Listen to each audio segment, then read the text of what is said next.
ओकरो रीजन बा। जब हमार शादी भइल न तो हमार ससुर जी चौवानी भर के सिकड़ी देले। देखिए उस समय में भैंस चराता था तो उतने काबिल था। अब हो तब न 1.5 किलो मांग लेती, अब हो तो खेसरिया फरारी मांगी थी। अब अगर होता, अगर मेरी शादी नहीं हुई होती तो शायद मैं शादी नहीं करता, क्योंकि मुझे आप लोगों से ज्यादा प्यार है। मैंने अपने गरीबी को देखा है नजदीक से, बड़ी नजदीक से अपने गरीबी को देखा है। मैं 7 भाई हूं, मेरे पापा अकेले कमाने वाले हैं, मेरे चाचा के 4 लड़के हैं और मैं 3 भाई। मेरी चाची बहुत पहले गुजर गई, मेरी मां ने ही चारों बच्चों को पाला, इसलिए 7 भाई बोलता हूं मैं। और हमने इतनी गरीबी देखी है कि पापा रात को गार्ड की नौकरी करते थे और दिन में चाना बेचकर हम लोगों को हर चीज पालते थे और पोसते थे। तो मैंने उस गरीबी को देखा है। मैं आज आप सबको बताना चाहता हूं कि मैं इसी उम्र में मैं 2011 में हीरो बना था। 2011 में मैं आज 19 से शायद 10 साल हो गया ना, 10 साल हो गया। मैंने इस बीच में मैं अगर 1 करोड़ रुपए अगर कमाता हूं तो कम से कम उसमें से 40 लाख रुपए मैं गरीबों के अंदर दान करता हूं तो मुझे सुकून मिलती है, क्योंकि मैंने गरीबी देखी है।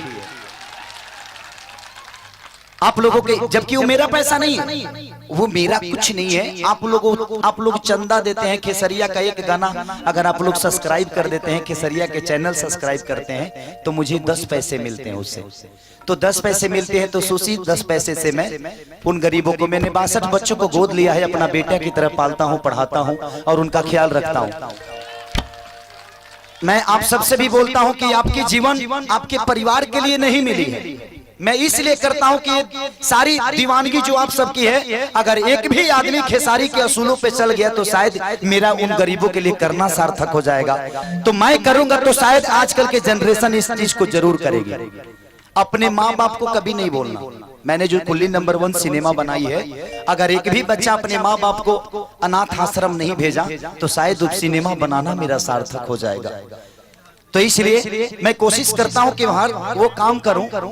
अपने बीबी को अगर आप 50,000 का कुछ खरीद दीजिएगा ना सर, तो कभी थैंक यू नहीं बोलेगी आपको।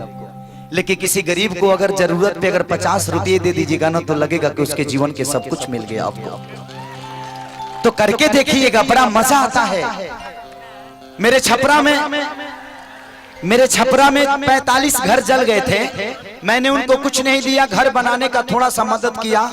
YouTube पे जाइए, लोगों ने दुआओं से भर दिया। खेसारी तो भगवान है, लेकिन भगवान नहीं, खेसारी आप सबका प्यार है और उसी में रहना चाहता हूँ। भगवान तो आप सब है मेरे लिए। कि खेसरिया एक बार गाता है कि चूसता देवरा, अरे चूसता देवरा चूसता। तो आप सब विदाउट नंबर दाबे 500 खींचा जाता है। ना नंबर दबनी, ना कोड दबावनी, ना कोनो कंपनी में गनी, ना बैंक में गनी, जहां चूसा तकाओ ने कि एगो 500 आ गए। तो मेरी एटीएम आप सब हैं। मेरे लिए आप सब सिर्फ एक जनता और पब्लिक नहीं, मेरे लिए मंदिर भी आप हैं, मस्जिद भी आप हैं, गुरुद्वारा भी है। वो भगवान की हर वो चौकट है जिस पे खेसारी अपना सर रख के और अपने जीवन को यहाँ तक पहुंचा देगा। अरे की मरी जाई भी ससुरा तहरा जाए के पहिले, अफेल होई हाथ का छपाए के पहिले। एक लड़का एक लड़की से प्यार करता है। अलैकवा कहता कि ये जान तोहर ब्याह होता, माँ के दे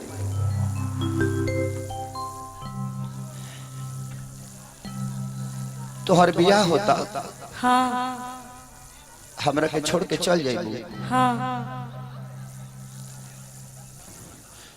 तो हमरा से प्यार के नाटक कैले रहत नदी से ना ये जान। हाँ हाँ सच में अब हमार बियाह होता, रउआ अपन जिंदगी संभाली। अब हम का भैंस के लेके संभारे।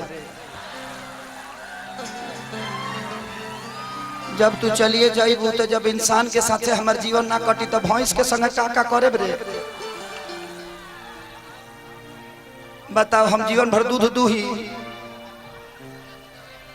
तू कहीं और जाबू। अब तो जाने के पड़ी। वही सीट पर भेजे के फेर में लागल बिया। हमरा के मुंह के किनारे ले जाइबे काते ना जान ना ना लड़किया कलश की देखा जान अइहा जरूर हमरा शादी में, लेकिन लड़कवा जो रहे साउंड के मालिक रहे, साउंड ऑपरेटर रहे, तो करे बिया हमें ओकर बाबूजी ओकर साटा क देले। तो कलश ते आ तो गइल बड़ा, लेकिन एगो काम करी है, एगो गाना मत बजाइहा कि याद कर जहिया कुहारी रहलू अपियावा से पहिले हमार रहलू।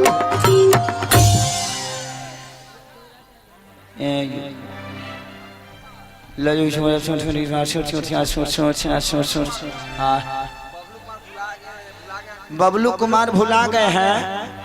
अगर